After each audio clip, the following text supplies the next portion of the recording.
So one of the biggest questions we quite often get asked about lupine dogs is, oh, can they go off lead like a normal dog? And to be honest, that has more to do with the age of the dog and the maturity of the dog than it does too much to do with their breed, or in some ways their training as well. So I've got my three girls here. So I've got Millie and Bells, and I've got Toki. You see Toki's off lead. We're at a public park at the moment. A lot of people walk around here with the dogs and things like that. And Toki's off lead. She's off lead pretty much 99% of the time, to be honest. But she's 8 years old. She's a sensible, mature adult dog who's had a decent amount of training with recall and leave and all of those kind of things. Bella and Millie, I mean, they've still been having their training as well, but they're youngsters. When Toki was their age, she would also have not been off her lead running around in a place like this, because you can't trust their recall enough. Now the girls, there are certain places I'll let them off lead. You'll see on our videos where they go off lead on our fields, on the back of the farmhouse where we live.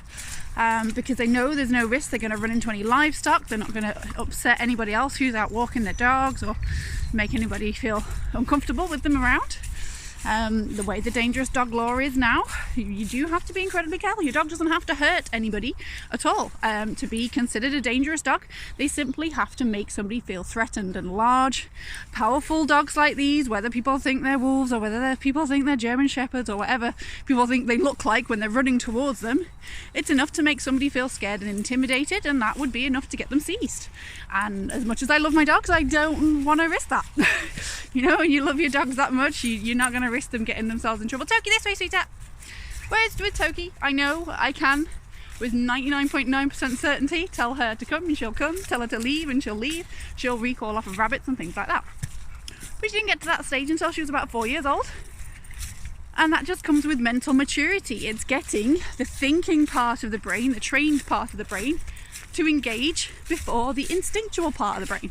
And that takes a lot of mental maturity, and that comes with natural development of animals, any animals, people included. It's very difficult to not let your emotions and your instincts let you fly off the handle when you're young. But once you get a bit more of a grown-up head on your shoulders, it becomes much easier. And that is the same with dogs. So it's all about the maturity. A lot of people give up with their dogs when they're teenagers. All dogs, whether they're lupine dogs or other types of wolf dogs, or you know, just normal dogs, spaniels, collies, anything like that, they all go through a phase where the hormones change as they're teenagers, they're adolescents, and their brain, for want of a better way of putting it, falls out. They go a little bit crackers, and the instincts and the hormones take over, and all the things you've taught them kind of fall to the back of the head. And it's really hard to get them to engage the thinking part of the brain before the instinctual part of the brain takes over. And it's very normal, but people get to that stage with their dogs and they think, oh no, that's it, this is it, it's forever, this is how my dog's going to be. And they put them on the lead and they never let them off again. And it's pretty heartbreaking for a lot of those dogs, because chances are, once they'd grown up a little bit and got their brains back in gear, they'd be brilliant. But they're never given that chance. So people need to be aware of how much these hormonal changes affect dogs. You know, they are just like any teenage animal. They're going to be ratbags when they're teenagers. They're going to not listen. They're not going to pay attention. And yet, once they're mature, they can be wonderful. You know, Toki now, I would trust her pretty much anywhere, to be honest. There's very little I wouldn't trust her with. And probably the little bit that I wouldn't trust her with is probably me being cautious rather than her probably not going to be naughty. But it's just one of those things. So it's something that you need to be really aware of with training dogs. Now, obviously, some breeds, when they come out of the hormonal teenage stage, some are going to recover that brain better than other breeds. You know, things like hunting hounds, beagles, stuff like that. Huskies and Malamutes to an extent. You know, breeds like that are classified as being a little bit more independent. Come on, Toki, let's go. Come on. Often it is harder for them to get that brain back, and the same with you know, with the many types of wolf dogs, but they are pretty smart. You know, you put enough into them, there is a very good chance you're still going to get a dog that's pretty reliable. Maybe not as reliable as Toki is, but you know, you've still got a pretty good chance of them being able to go off leash in situations where you know they're not going to come across livestock or something like that. I mean, Toki, I would never let her off lead in an area where I thought there might be livestock. Not because I think she would chase them, but it's just not worth the risk. At the end of the day, if a farmer sees you with your dog off lead in their field where there are livestock, they can shoot your dog. Doesn't matter whether your dog's chasing them or not.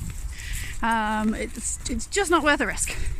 So it's always better safe than sorry, and it's why I use long lines with my youngsters an awful lot. They are invaluable in allowing them to have freedom but still being in control, and it's a very valuable training tool as well. You can obviously use them to implement your recall, to give them that choice that, are you going to make the right choice to come back to me? No? Okay, well, I've still got hold of you and I can still remind you that yes, actually you do need to come back, and when you do, you're going to get rewarded for it. I never ever stop rewarding for recall, ever.